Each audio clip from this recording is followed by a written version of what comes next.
कभी ना जाओगे छोड़कर, वही लोग मांगते हैं जो खुद 1-2 साल बाद छोड़ जाते हैं। कमाल की बात है जी, प्रेम की ये बड़ी खूबसूरत सी बात है कि जो ये कहते हैं कि तुम्हारे बिना जीवन क्या ही है, वो कल को किसी और के साथ बेहतर जीवन बिता रहे होते हैं।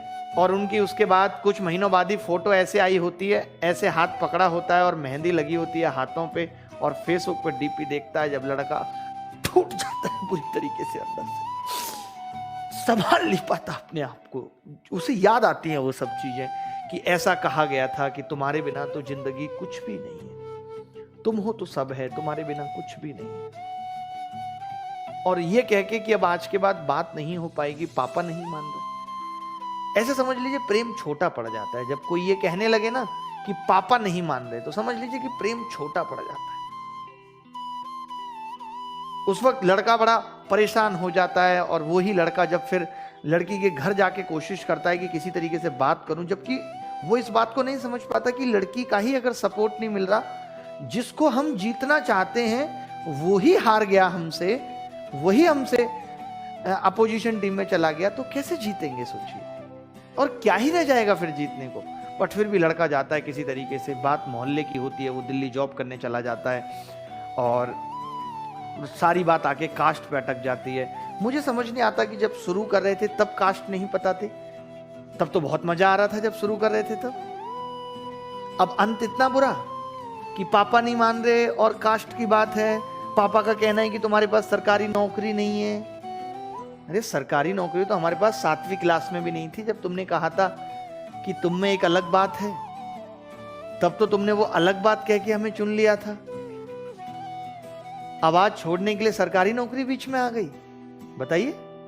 वो लड़का फिर डरा हुआ जाता है भाई, तब किसी भी तरीके से लड़की के घर एंट्री करता है, लड़की अंदर होती है, पापा निकल के आते हैं, पहले से जान पहचान है, बट पापा को ये नहीं पता कि इसका कुछ ऐसे टांका है टाइप्स। और वो बड़ा, हाँ बेटा आओ आओ आओ बेटा बैठो, शाम बैठो, और क्या हाल चाल है, बस बढ़िया अंकल, बेटा जॉब कैसे चल रही है अंकल, बढ़िया चल रही है, बड़ा अंकल कुछ बात करनी, हाँ कहो कहो कहो, अंकल को नॉर्मल लग रहा है, बात करनी है। लड़का कैसे बोले कि बात करनी है, क्या वो अनीता का हाथ मांगने आया, ये कैसे कह दे।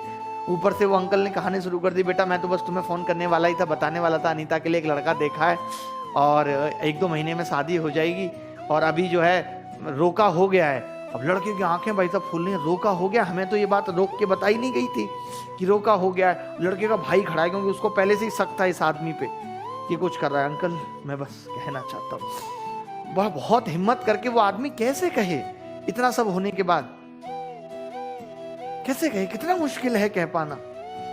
लेकिन मैं नहीं चाहता यहाँ पे लोग रो देंगे अगर वो कहानी मैं आपकी आंखों के सामने ले आऊं। किसी तरीके से वो कहता है, ओ पापा बुला के, अनीता इधर आओ। अब लड़के को लगता है अनीता हाँ करेगी या ना, भाई साहब 99% चांस है कि अनीता ना कर देगी कि नहीं पापा ऐसा नहीं है, इन्होंने गलत समझ लिया था, ऐसा कुछ नहीं, हम लोगों की 1-2 बार बात हुई है। अब लड़का अलग से टेंशन, वही उसी ने भाई साहब निकलने के बाद ही घर से तमाम तरीके से रोना, अपने दोस्त को फोन करके बोलेगा भाई अब बस, अब जीना नहीं हो पाएगा यार, अब नहीं हो पाएगा जीना भाई, सब खत्म हो गया। दोस्त समझा रहा था, पागल है तू, कुछ खत्म नहीं हुआ, मैं बात करूंगा अनीता के पापा से, मैं समझा दूंगा, तू टेंशन मत ले, तू सीधा। भाई अब नहीं आऊंगा भाई, स्टेशन से उठा ले जाना कल।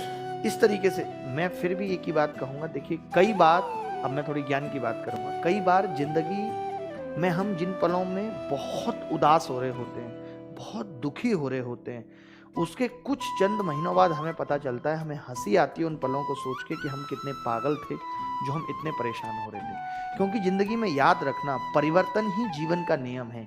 एक दरवाजा